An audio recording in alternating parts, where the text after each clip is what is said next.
Hi, everybody. We're inside K-Rock in Kingston, Ontario, getting ready for the short dance event. I'm PJ Kwong, and I'm delighted to be joined by a couple of guests, namely world and Olympic champions Tessa Virtue and Scott Moir. Thank you so much for coming in to talk ice dance with us. Oh, we're so happy to be here. Say hi to our Bold fans. Hi, Bold. Hello. Tessa, one quick housekeeping note. How are you feeling? I'm doing really well. I'm excited to be here. I wish I was on the ice, but next best seat is next to you, PJ. Oh, that's so nice. You know what? We're delighted to have you. So we're going to talk all about ice dance. We're getting ready for the short dance. The segments in ice dance competition have gone from 3 to 2 this year, and the short dance is a very interesting hybrid of between compulsory and original dance. So give me a little bit of feedback about what you think about it. Well, just as you said, it's a great thing for us to go down to 2 events, so we're very happy about that. We're competing just like the pair skaters and the single skaters, just having 2, so that's great.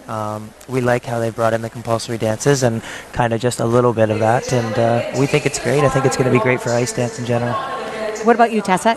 Absolutely. I think what the judges are looking for is that ballroom feel translated onto the ice, and that's difficult to achieve, but what'll be interesting for the fans to watch for is everyone has the Golden Waltz, one pattern of the Golden Waltz, which was formerly a compulsory dance within their program.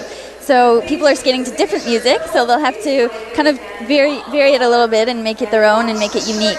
So there are some required elements in the short dance, and if we take a quick look, we know that there's one pattern of the Golden Waltz, and then there's also a short lift, a midline not touching sequence, and a set of sequential twizzles. So what I thought might be kind of fun would be for us to take a look at a Golden Waltz, and we thought that maybe the world champions from 2010, oh wait, that's you guys, your Golden Waltz from the World Championships, because if you could walk us through some of the high points that the judges are looking for. Sure. There's quite a few on each side. The skaters can start with either step number 1 or step number 23, known as Golden Waltz 1 or 2. Here we go.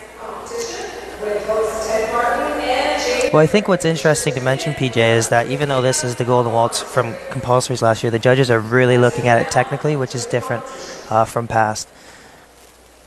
But through this part, they're really going to be looking to see how close the feet are together and how close the partners are together. You don't want any space. And the girls really have to do a set of 3 turns on those walkarounds. They have to do them properly. One of the most difficult points of the dance is right here. The girl does a bracket and the boy does a mohawk, and those edges qualify for a level of difficulty 1 through 4. I've also heard that the shoot the duck and the coupe are also a very important high point of the short dance, or the Golden Waltz section anyway. There you're going to want to see the guy's straight legs on the spread eagle move. Here, when he dips her, coming up right now, he has to keep her level to the ice. Not a great angle there, but level to the ice, so she's going to want to be parallel. Now, of course, we had 2 sequences of the Golden Waltz when it was competed as a compulsory dance. We thought it would be fun to look at the second sequence again. If you could highlight for us where step 1 of the dance is. That was step 1 that just happened right there. So skaters have the option in the short dance to start either at step 1 or step 23, right? I'll show you where that is. That would be great. Again, as Tessa said, neat feet right here is very important.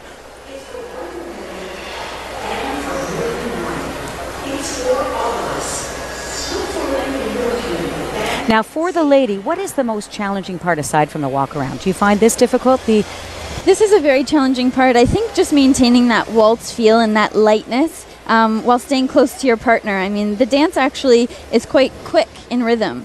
So maintaining that all of that composure and getting the footwork is difficult. And we already know that the Golden Waltz portion of the short dance has to be between 61 and 63 3-beat measures per minute, if I said that correctly. Now, you guys are waltz people, you're tango people, what are you? I hope we're everything people, but this is a great compulsory dance because it's one of the newer ones. I think it really helps when it is a newer dance and we're not doing dances that were made in the 50s, so it's a lot more intricate and a lot more fun for the skater. So when you were putting together your short dance, what are some of the challenges that all of the skaters and coaches were facing in trying to come up with a short dance? Well, it's a 3-minute program, and the Golden Waltz takes up about 1 minute of that time. You want to create an interesting and entertaining program and sort of blend the Golden Waltz pattern within the dance. And I think That's the biggest challenge, because you have to take on your own program's characteristic. We can't just get stuck with doing the regular Golden Waltz movements. We have to sort of switch up the positions and make sure it really is in character.